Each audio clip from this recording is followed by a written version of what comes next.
민원련의 미디어 탈곡기.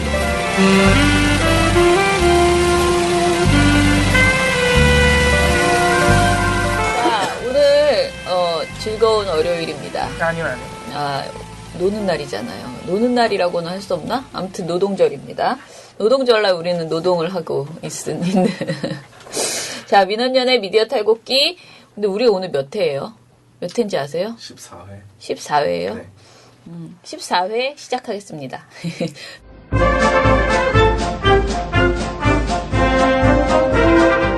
대선미디어감시연대는 대선 기간 동안 언론들의 선거보도 행태에 대해 여러분들의 제보를 기다립니다. 대선미디어감시연대가 여러분들의 의견을 경청하고 팩트체크 후 대응하겠습니다. 1661-0999로 전화주세요. 여러분의 제보가 공정한 언론을 만들고 새로운 대한민국을 만듭니다. 민원연의 미디어 탈곡기 14회를 시작하겠습니다. 오늘은 노동절이고요.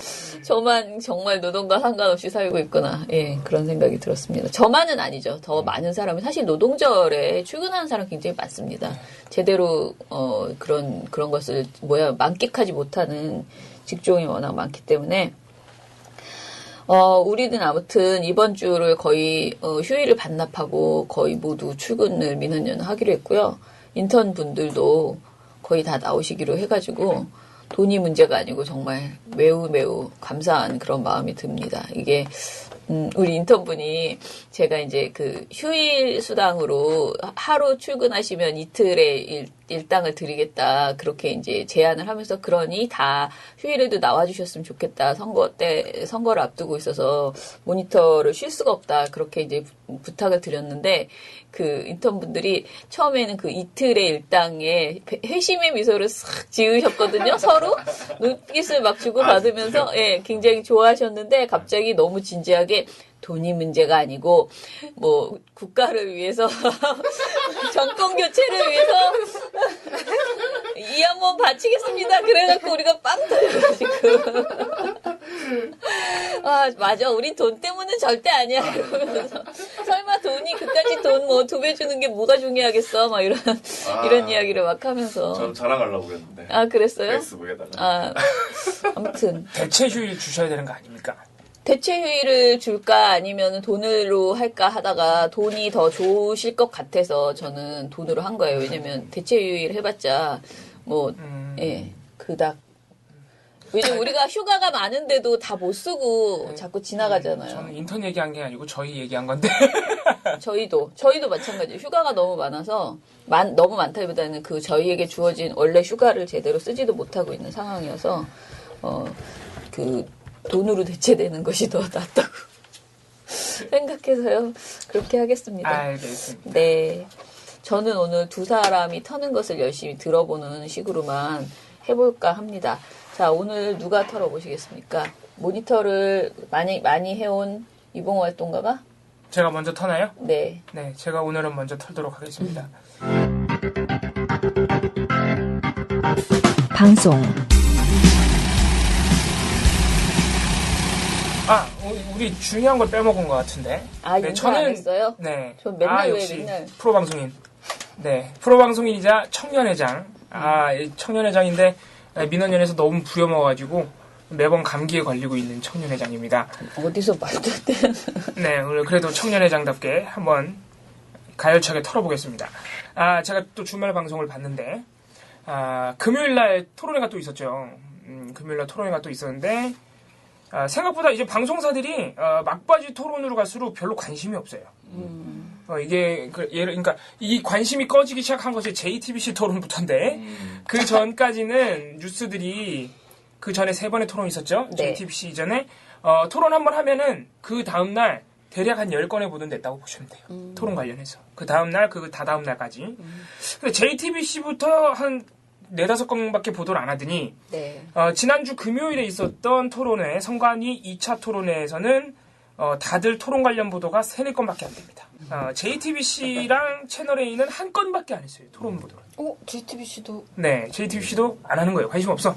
우리가 한 것도 아니야. 이런 거겠죠. 똑같은 얘기는 아니겠지. 네, 물론 이게 이제 그런 이유 중에 하나는 방금 말씀하신 것처럼 사실 토론이 별로 볼 게 없습니다. 이제 계속 공방이 똑같아요. 특히 이제 유승민 후보는 계속 똑같은 그 이제 재원 관련 공약 중에서 재원 관련 부분에서 계속 문재인 후보한테 물어보니까 문재인 후보가 짜증이 났죠. 그래서 사실 저번 토론에 JTBC 토론에서는 정책본부장하고 토론하라고 했다가 지난 금요일 토론에서는 그걸 또 사과를 했습니다. 또 아무튼 그런 상황이 반복되니까 사실 좀 관심이 적어지는 이유를 후보들이 스스로 자초하고 있는 면도 있는데 그래도 하나 좋은 점은 여러분들도 느끼시겠지만 토론이 막바지로 이를수록 그래도 정책 토론이라고 좀 볼 수 있는 그 전보다는 좀 나아졌다 이런 점 보실 수 있을 겁니다. 자, 그럼 토론 보도가 3-4건밖에 안 나와서 저는 사실 토론 보도에서 뭐 이렇게 지적할 만한 상황이라든가 그런 게 나올 거라고 예상을 못했는데 우리 TV조선이 또 기대를 저버리지 않고 제가 볼 때 요새 TV조선은 일부러 팩트체크를 이렇게 하는 것 같은데 팩트체킹 그러니까 토론 관련해서 팩트체킹 보도를 내는데 자꾸 이상하게 내요. 제가 저번 주에서 한 두어 차례 말씀드렸을 텐데 TV조선이 그동안 토론 관련해서 팩트체크 보도를 내면 어떻게 냈냐면은 대표적인 게 노무현 전 대통령 뇌물 받았다는 홍준표 후보의 주장 그거를 당사자들의 주장만 나열하고 마치 가능성이 있는 것처럼 그리고 막 최종 확인을 할 수 없습니다. 왜 그럼 팩트체크를 해? 이런 식의 이제 팩트체킹을 계속 했어요. 계속. 그래서 이번에는 뭐 어떻게 했나 봤더니 이번에 TV조선이 토론 관련 보도가 3건이거든요. 근데 그 중에 팩트체크가 2개예요, 무려. 자, 근데 그 2개가 결론부터 말씀드리자면 홍준표 후보의 주장을 명백한 거짓인데 2개나 절반의 진실로 규정을 해버리는. 자, 그럼 어떤 식으로 하는지 하나씩 말씀드리죠.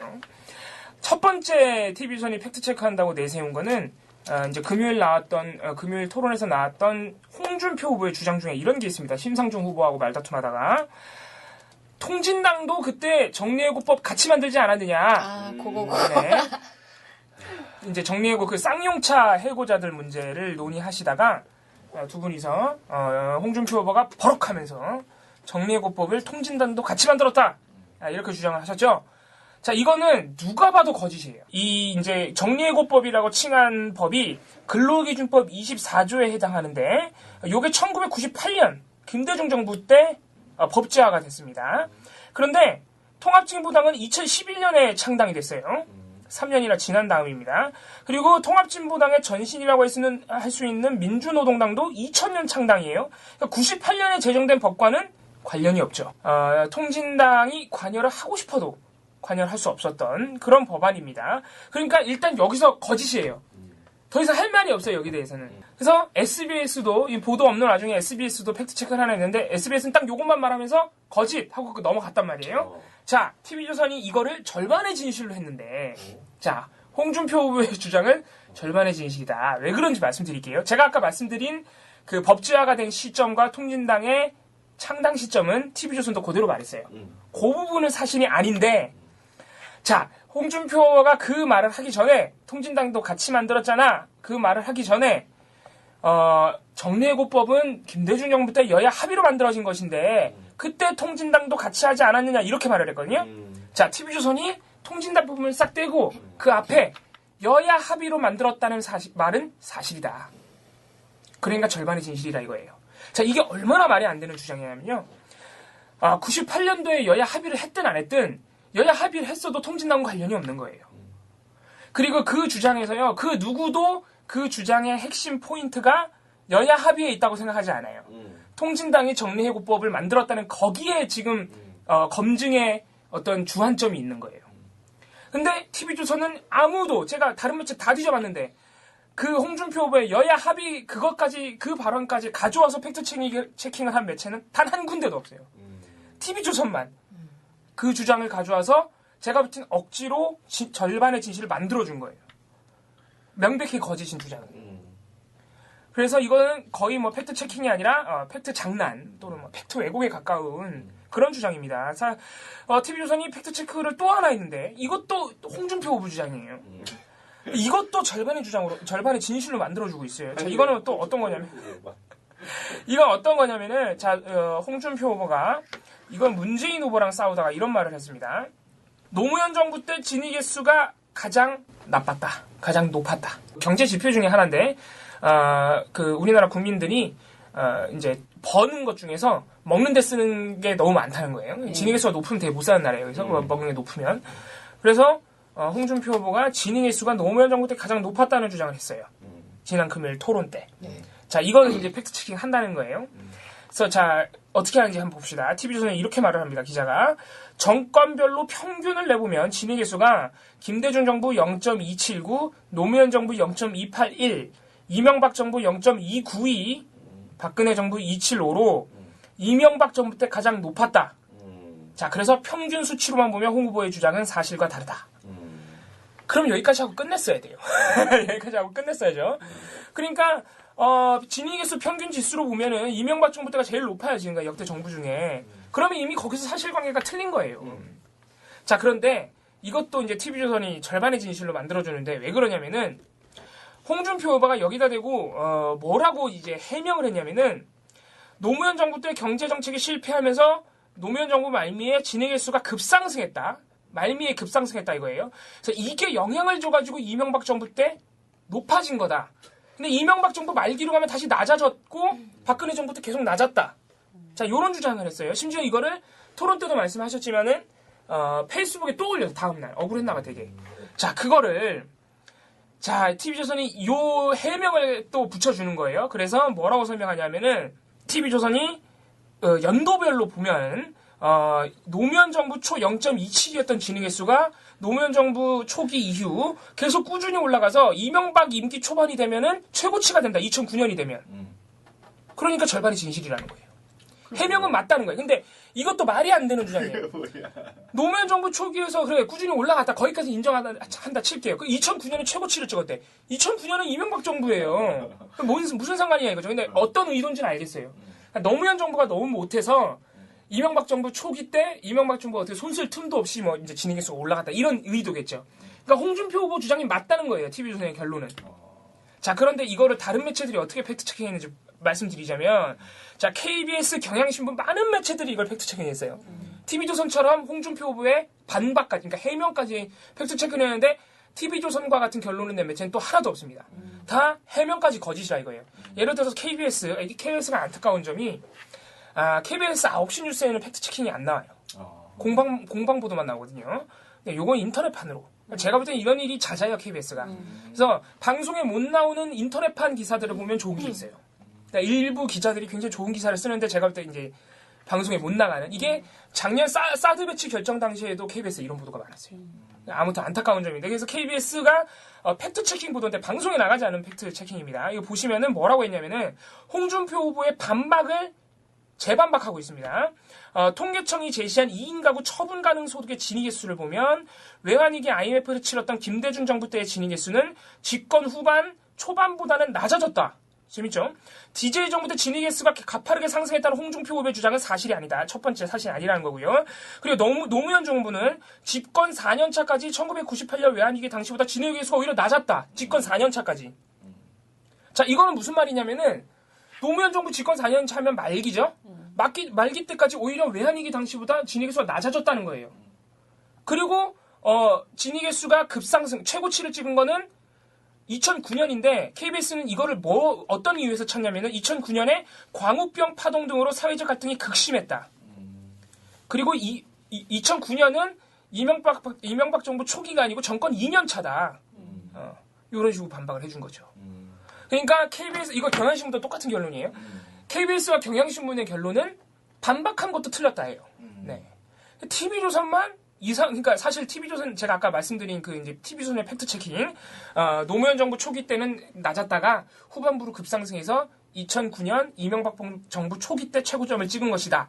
이게 TV조선이 팩트 체킹 했답시고 내놓은 말인데 이게 따지고 보면요 그 홍준표 후보가 토론에서 한 발언이랑 토시 하나 안 틀린 거예요. 똑같은 말이에요. 똑같은 말 그냥. 그러니까 TV조선이 자꾸 이런 행태를 반복하고 있는데 지금 보시면 제가 아까 말씀드렸지만 KBS는 통계청이 제시한 근거 자료를 가지고 와서 지금 반박을 했죠.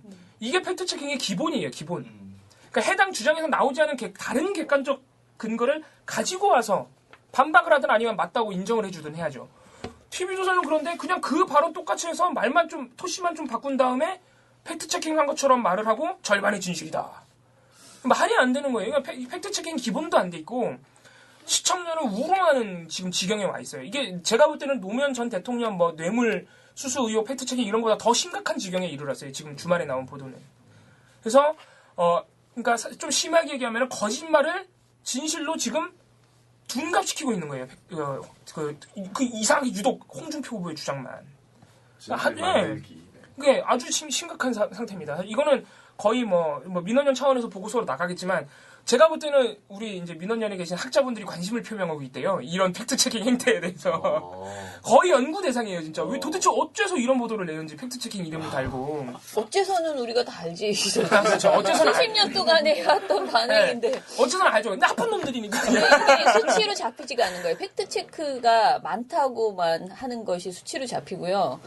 그래서 팩트체크가 많아졌으니까 최소한 제 정관용에서도 그 얘기를 했지만 그 팩트체크가 많아져서 최소한 이제 장난질을 치지 않겠구나. 팩트체크니까 팩트만 체크하고 어떤 가치관 개입이 전혀 안 돼 있지 않을까 이렇게 사람들이 생각하고 그렇게 믿고 있었는데 그래서 지금 사실 양적 분석 보고서를 보면 이 팩트 체크가 제대로 됐는지 안 됐는지에 대한 평가는 거의 못 하고 있는 네, 근데 상태고. 검증 보도가 늘어났다는 통계가 나오거든요, 지금. 그래서 검증 선거 보도가 후반으로 너무 많이 갈수록. 늘어났다, 네. 좋다, 팩트 체크 보도들이 이렇게 생기고 있다 이런 것들을 칭찬하고 있는데 뚜껑을 열어보니 이런 일들이 지금 발생하고 이거는 저희가 껌껌이 지적만 하고 있지 실제로 팩트 체크가 제대로 되고 있는가에 대한 수치가 종합적으로 잡힌 게 없잖아요. 근데 사실 지금 서울대학교에서 한다는 팩트체크 무슨 센터도 있고, 지금 조선일보 팩트체크는 거의 이제 교과서처럼 그렇게 막 팩트를 거기 가서 다 체크하려고 하는 보수 진영에서 그런 상태인데, 그것이 팩트체크가 가짜라면, 그러니까 지금 말한 것처럼 이상한 내용을 끼워 넣어서 절반의 사실을 만들고 일부만 사실 그렇게 해서 심지어 그 홍준표 제가 지난 금요일날 읽어준 홍준표의 SNS 페이스북을 보면 자기는 사실 아님이 하나도 없다고 자랑하잖아요. 조선일보 네, 팩트체크에서 문재인 후보한테 막 네. 거짓말한다고. 거짓말 대장이라 그러고. 근데 이런 상황에서 우리가 지금 사실 우리가 이번에 놓친 이번 대선 모니터를 하면서 놓친 게 여론조사 모니터를 예전보다 왜냐면 나아졌었기 때문에 좀 방심했던 부분이 있고, 팩트체크가 지금 되고 있다는 거를 시작하고 유행이라는 걸 알고 있었는데, 팩트체크에 대한 양적 분석이 우리가 정밀하게 되지 않은 부분은 지금 좀 약간 실수했었다라는 생각이 저는 든 거예요. 이거를 통계로 잡아내서 팩트체크에 이만큼이 허상이다. 그걸 한번 잡아보고 싶은 생각이 들었어요. 제가 볼 땐 TV조선만 잡으면 돼요. 어쨌든 TV조선하고 조선일보. 네, 제가 볼 땐 우리가 회사만 잡으면 될 것 같아요. 우리가 껌껌이 하면서 이제 전체적인 통계가 안 잡혔을 뿐이지 제가 볼 때는 제가 그렇죠. 껌껌이 다 지적을 했기 때문에 과거 보고서들을 수합만 하면 돼요. 수합만 하면 제가 볼 때는 TV조선은 아마 팩트체킹의 90%가 이런 식일 거예요. 대부분이 그랬어요. 제가 토론 팩트체크가 나올 때마다 단 한 번도 TV조선이 보고서에 안 걸린 적이 없어요. 그러니까 계속 이러고 있는 거예요. 이 팩트체크의 가장 심각한 점은 뭐냐면요. 조선일보도 비슷하다고 저는 알고 있는데 팩트체킹을 한 척 한 거예요, 사실은. 그러니까 당사자 주장을 그대로 가져와서 말만 바꿔요. 네. 그러니까 이거는 사실 팩트체크가 아닌데, 제가 절반의 진실로 만들었건, 노무현이 뇌물을 받은 것처럼 꾸몄건, 이런 것보다 더 중요한 건, 팩트체킹을 한 것처럼 시청자 또는 독자를 우롱한다는 게 제일 큰 문제다. 네네. 그런 생각이 들더라고요. 맞습니다. 조선일보 팩트체크는 그 수치가 굉장히 예쁘게 정말 귀엽게 문재인 얼굴에 몇 건, 사실 아닌 몇 건, 이렇게 딱 되게. 이렇게 돼서. 네. 이렇게. 굉장히 아기자기하게 꾸며져 있거든요. 근데 그거를 캡처해가지고 댓글로 보수 진영에서 되게 많이 달더라고요. 근데 팩트체크 이런 식으로 하면은 홍준표 후보의 진실 비율이 너무 높아진다는 거잖아요. 말이 안 되는 거지. 비율이 높은 수준이 아니고 완벽한 사람이라니까. 그러니까 그게 말이 되냐고요. 거짓말이지. 이게 사실 조선일보만의 문제라기보다는 제가 지난번에 나쁜 보도로 그러니까 유감 보도로 넣어야 되나 말아야 되나 고민하다가 결국 뺐던 것 중에 중앙일보가 했던 팩트체크 중에 그런 게 있었어요. 중앙일보가 계속 이번에 동성애 관련 이슈에서 침묵을 했었거든요. 네네. 침묵을 하다가 그거를 딱 하나 뭘로 보도했냐면 팩트체크 보도로 낸 거예요. 동성애가 에이즈를 옮기느냐. 근데 그게 일부 진실? 그러니까 반은 일부만 거짓인가? 아무튼 거의 일부는 사실이지만 일부는 거짓 이런 식으로 체크를 해놓은 거예요. 근데 내용을 보면 동성애자만 그렇게 옮기는 게 아니다라는 내용이 있어요. 근데 판단을 그렇게 한 거예요.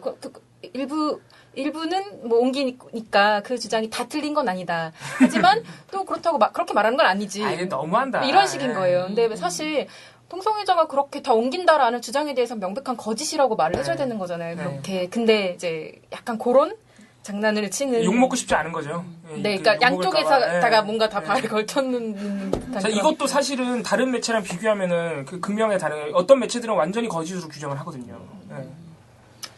것도 있어요. 팩트 체크를 아무튼 한번 싹 잡아야 된다는 생각이 들었어요. 선거가 끝나도 내가 계속 말하는 선거가 끝나도 잡아야 되는 게 여론조사하고 팩트 체크 이게 워낙 붐이기 때문에 이 다음 선거도 생각하고 기타 등등 하면 이 굉장히 나쁜 유행이라는 생각이 좀 들었고요. 네.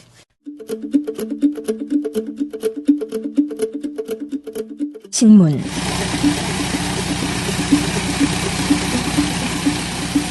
저는 오늘 짧게 준비를 했는데 그 민주당 문재인 그 후보가 30일 날 공주 유세에서 말을 한마디를 했는데요. 그게 난리가 났습니다. 뭐라고 했지?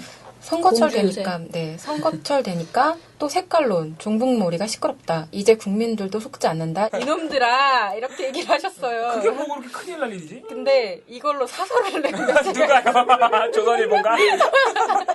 네 맞습니다. 아이, 참 섬세하시다. 근데 이거를 사실 오늘 제목으로 뽑은 매체들이 좀 있어요. 조중동. 형제야? 네. 사람 이름 같아. 그러니까 예를 들면 이게 어떤 식으로 나오냐면 홍준표 후보도 사실 막말을 하나 했어요. 시민단체 뭐 그런 좌파 진영 사람들을 대상으로 해서 얘라 이 도둑놈의 새끼들 거기 새끼가 나왔어. XX들 뭐 이렇게 하는데 이런 욕설을 했다고 합니다. 근데 이거 두 개를 나란히 놓고 계속 비교를 하는 거예요. 둘 다 막말을 이렇게 하느냐 이런 식으로.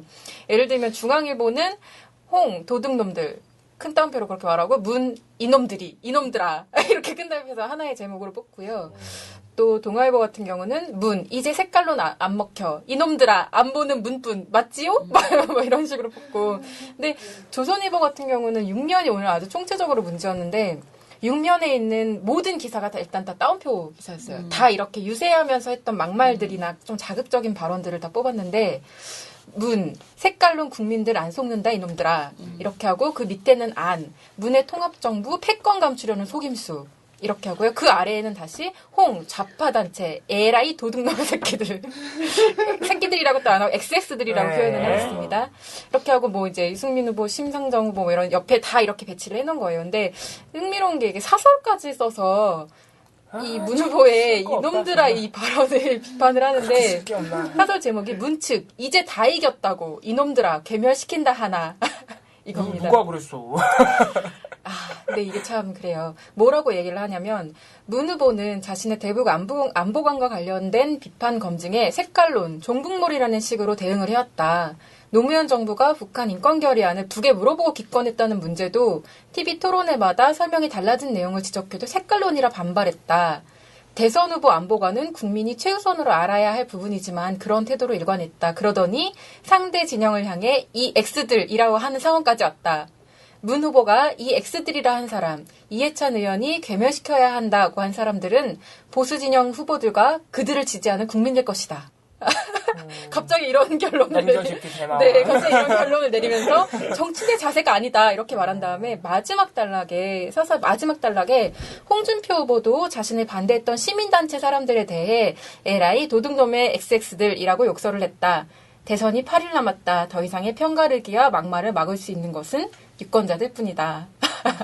정말 무의미한 사설이네요. 네, 정말 세상에서 제일 무의미한 그 문재인 문자 그 행복하다는 문자 비판한 사설 다음으로 무의미한 사설이었습니다. 정말 쓸 게 없었나 보다. 네, 그래서 아니 근데 약간 저게 정치 혐오주의를 조장하는 발언이긴 하죠. 그쵸. 이 새끼들이 이게 어디서 우리 트럼프 씨와 우리 비교가 지금 홍콜라 이분하고 이렇게 비교를 해야 되면서 이 발언 뭐 모르겠습니다. 좀 참 색깔론이라 하지 못하고 참 답답하네요. 진짜 답답하고 이게 이런 식으로 소소한 것들을 다 하나씩 찝어서 특정인을 비방하는 사설을 내놓는 것 자체가 엄청난 선거 운동이잖아요, 사실. 네. 근데 이거를 참 선거가 정말 며칠 안 남았는데 마지막까지 이렇게 열심히 하고 계신다. 네. 그래서 끝까지 진짜 긴장을 놓지 말아야 돼요. 특히 우리는. 네. 그런 의미에서 열심히 네, 일하는. 마지막까지 무슨 장난을 칠지 모르기 때문에 네, 저는 과감히 휴가를 떠날 것 같습니다. 무슨 말하고 네, 저는 네, 못 해먹겠어요. 그런 의미에서 열심히 일하시기 바랍니다. 네, 근로자의 날인 만큼 일찍 끝내주시죠. 근로자의 날인 거라고. 노동자의 날입니다, 여러분. 근로자는 손석희 사장이 근로자라고 하면 안 된다 그래. 기자들한테 네. 노동자로 다 바꿔서 말하라고. 제가 잘못했습니다. 네, 그러지 않습니까? 네, 알겠습니다. 그러면은 우리 가볍게 슬프게 마무리되는 느낌이 들죠. 가볍게 민원연 미디어 탈곡기는 이것으로 마치고요. 여러분 민원연 미디어 탈곡기는 내일도 열심히 털어드리겠습니다. 탈탈탈 안녕.